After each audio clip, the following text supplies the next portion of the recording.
আমি বাড়িতে ছানা কেটে জলটা ঝরিয়ে তার মধ্যে লবণ, একটু চিনি, হলুদ দিয়ে মাখিয়ে, একটু ময়দা দিয়ে মাখিয়ে আমি এটা বরফির আকারে গড়ে নিয়েছি। এইবার আমি এটা গরম তেলে ভাজবো। আমি করব ছানার ডালনা। তেল গরম হয়ে গেছে, এবার আমি একটা একটা করে দিয়ে দিচ্ছি, দিয়ে ভাজবো এগুলো। আমি এখানে গরম জলে একটু নুন দিয়ে রেখেছি, বড়াগুলো ভেজে আমি জলের মধ্যে দিয়ে দিচ্ছি।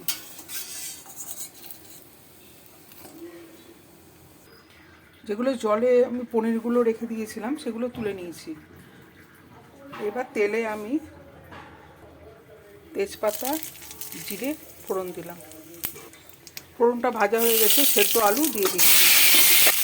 সেদ্ধ আলুটা দিয়ে একটু ভেজে সেদ্ধ টমেটোটা দিয়ে দিচ্ছি। আদা বাটা, জিরে গুঁড়ো, হলুদ গুঁড়ো, এখানে সামান্য লবণ দিচ্ছি আমি।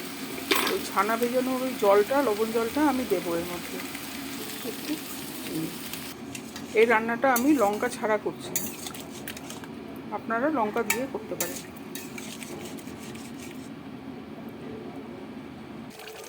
জলটা দিয়ে দিলাম, ঝোল ফুটছে, আমি একটা একটা করে বড়াগুলো দিয়ে দিচ্ছি।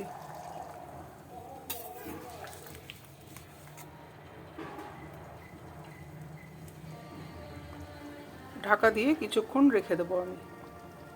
হয়ে গেছে, আমি এবার ঘি, গরম মশলা গুঁড়ো, এবারে আমি নামাবো।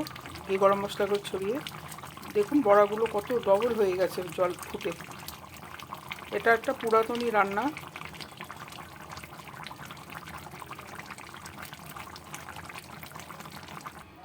আমি এবার ঢাকা দিয়ে নামিয়ে দেবো। আপনারা এই রান্নাটা করবেন।